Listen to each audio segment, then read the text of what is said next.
अंतिम दौर का प्रचार आदिवासियों पर आर पार। नमस्कार, बहुत बहुत स्वागत आप सभी का। शाम के 5 बजने वाले हैं। बिग इलेक्शन फाइट देख रहे हैं आप सबके साथ। मैं हूं प्रियंका राय। आज की डिबेट में बात आदिवासी वोट के लिए हो रही सियासत पर करेंगे, क्योंकि मरुधरा के रण में चुनावी प्रचार अपने अंतिम दौर में है। गुरुवार को चुनाव प्रचार बंद हो जाएगा, लेकिन उससे पहले बीजेपी और कांग्रेस ने आदिवासी बेल्ट में ताबड़तोड़ प्रचार शुरू कर दिया है।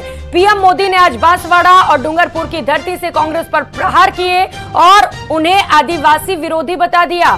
तो वहीं राहुल गांधी ने भी बीजेपी पर निशाना साधते हुए आदिवासियों से नफरत करने वाली पार्टी कह दिया है। इस चुनावी समर के अंतिम दौर में सबकी नजर आदिवासियों पर है, आदिवासी वोट पर है, क्योंकि 13% आदिवासी वोटर ही हार और जीत का गणित तय करते हैं।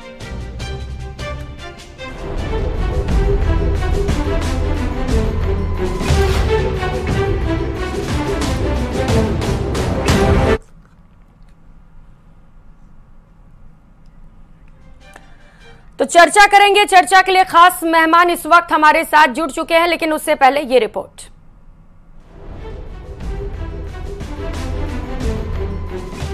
जुबानी हमलों की बौछार, मुद्दों पर प्रहार। चुनावी हुंकार, वादों पर तकरार।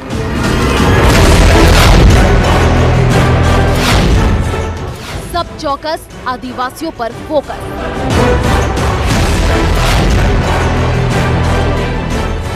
अंतिम दौर का प्रचार आदिवासियों पर आर पार।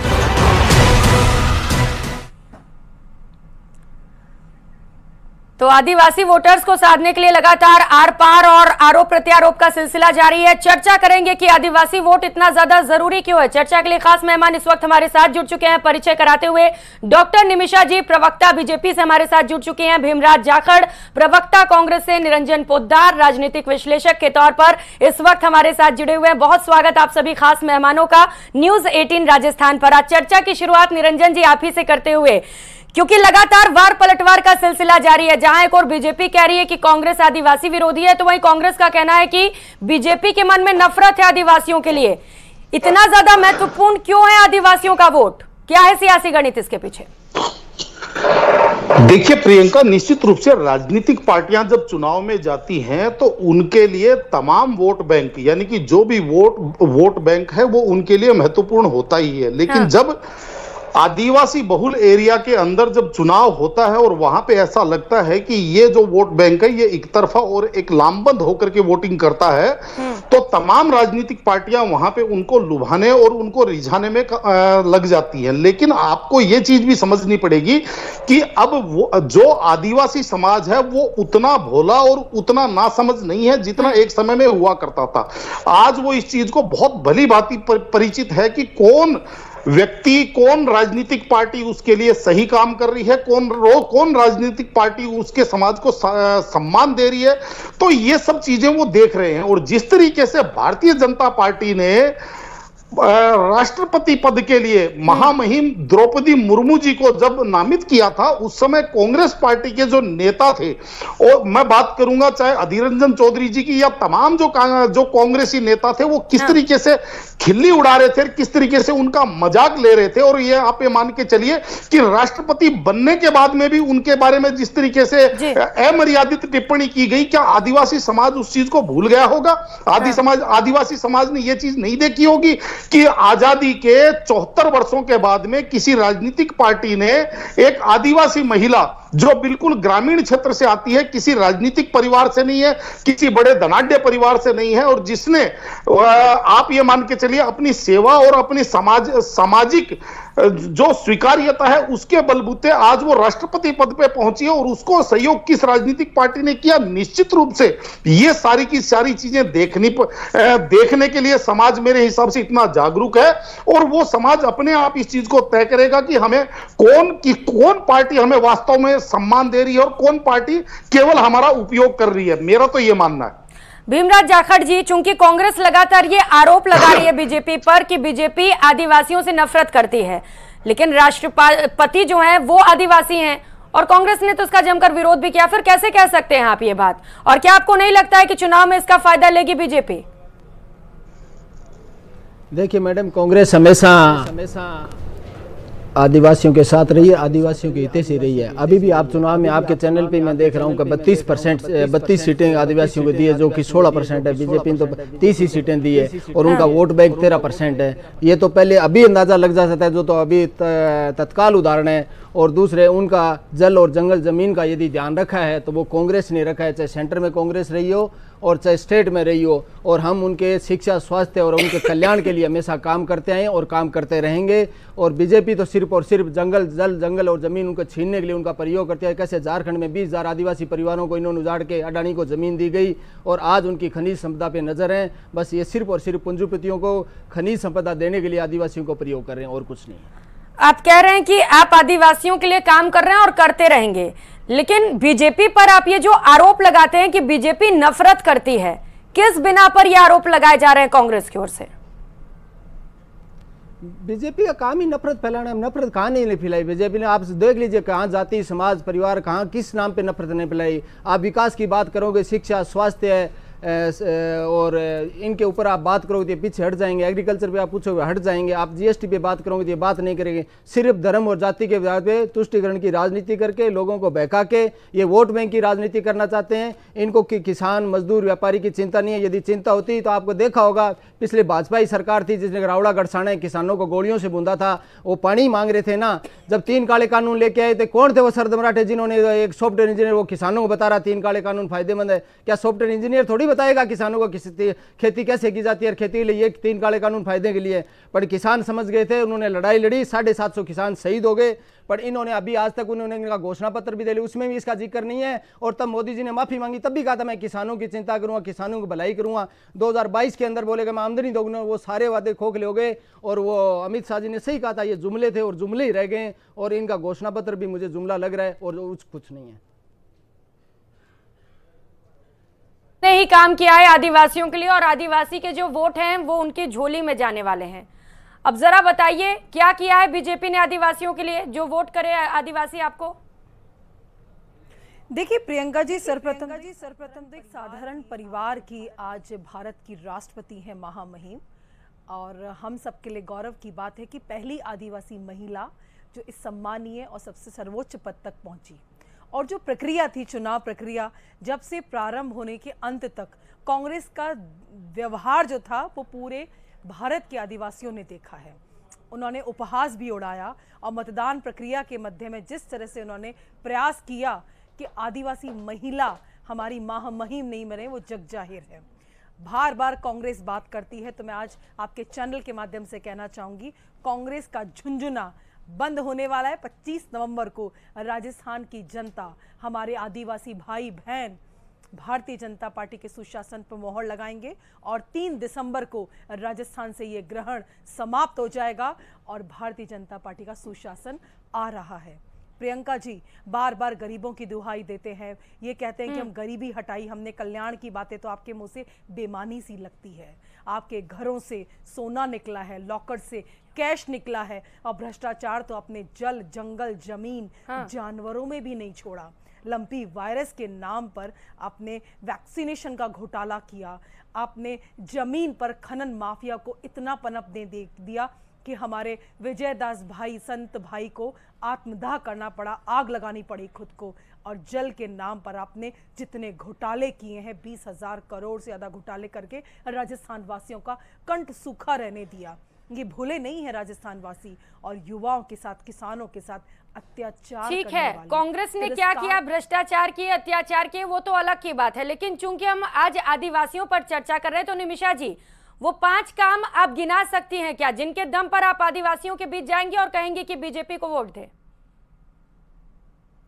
देखिए प्रियंका जी, निश्चित तौर पर आज हम देखें कि केंद्र सरकार की जितनी भी योजनाएं, राज्य सरकार के व्यवधानों के बावजूद भी प्रधानमंत्री आवास वहां पहुंचे हैं। प्रधानमंत्री जी की आवास के माध्यम से वहां सुरक्षा पहुंची है। प्रधानमंत्री अन्न कल्याण योजना है, जो मुफ्त राशन जो है वहां तक पहुंचा है, हमारे आदिवासी भाइयों तक पहुंचा है। और हमारे आदिवासी भाई जितने भी हैं, किसान सम्मान निधि भी पा रहे हैं। तो राजस्थान के अंदर अनेक योजनाएं हैं जिनका सीधा लाभ सब सबसे महत्वपूर्ण है सीधा लाभ प्रियंका जी, कोई मध्यस्थ नहीं है, पूरे बेनिफिशियरी के पास एज इट इज पहुंच रही है। तो हमारे जितने भी यहाँ राजस्थान के अंदर आदिवासी भाई बहन है आज स्वयं को गौरवान्वित महसूस करते हैं, इस देश की महामहिम एक आदिवासी बहन है। भीमराज जी, वो तो कई काम गिना रही हैं जो केंद्र सरकार ने आदिवासियों के लिए किए हैं राजस्थान में। कांग्रेस ने कौन से बड़े काम किए हैं जिनके दम पर आप पहुंचेंगे और वोट मांगेंगे? प्रियंका जी, मैं कहना चाहता हूं, इन्होंने अच्छा कहा, भाजपा प्रवक्ता दीदी बोल रही थी। हाँ। बट मैं पूछना चाहता हूं, यदि आप राष्ट्रपति महोदय का सम्मान करने चाहते तो संसद का जब संसद का उद्घाटन किया तो बुलाते ना, माई में मयूजे को आप बुलाती है, इन्होंने नहीं बुलाया। बट सवाल करना चाहता हूँ, क्या जो केंद्र सरकार के दिन जो एसएससी आता है उसके अंदर 15,000 भर्ती होती थी, उसमें आज आपने 5,000 पे लाके खड़ा कर दिया। बैंकिंग सेक्टर के अंदर 5 साढ़े बता रहा हूँ उस पे भी आ रहा हूँ, 5.5 लाख सीटें खाली है। देखिए राजस्थान की दूसरी बात, रेलवे में 3.5 लाख सीटें खाली है। पेपर लीक करने वाला पीयूसी के अंदर आपने बेच दिए, जिसके अंदर आज 5.5 लाख सीटें खाली है। क्या उसमें आदिवासियों को बच्चे नहीं आते? आप उस पर चर्चा नहीं करोगे? क्या किसानों के लिए जो महंगाई आज अति मार रही है, जो गला घोट रही है, उसके ऊपर ये चर्चा नहीं करेंगे? कैसे आपने 1200 का सिलेंडर किया, कहां गई वो समर्थी रानी सिलेंडर लेकर डांस करती जंतर मंतर पे? आप उस पे बात नहीं करोगे? कैसे महंगाई आप डीजल पेट्रोल की वजह से जो आदिवासी खेती करती है, 2000 पे आप महंगाई की बात कर रहे हैं भीमराज जी, लेकिन पेट्रोल डीजल पर अगर आए तो सबसे महंगा राजस्थान में है और इसे लेकर बीजेपी घेर रही है आपको। क्योंकि सिर्फ और सिर्फ पूंजीपति का फायदा लेने के लिए आए हैं। हमारे पास तो इतना बता दीजिए, सरकार है, अडानी का 8.5 लाख करोड़ रुपए पूंजीपतियों का कर्जा माफ कर दिया, 5,000 बीघा जमीन देने वाला। दूसरी बात, जिन्होंने किसान आयोग की, ठीक है निमिषा जी, आप ही का सवाल पूछ रही हूँ मैं। ये न्याय की बात कभी नहीं करेंगे। भीमराज जी,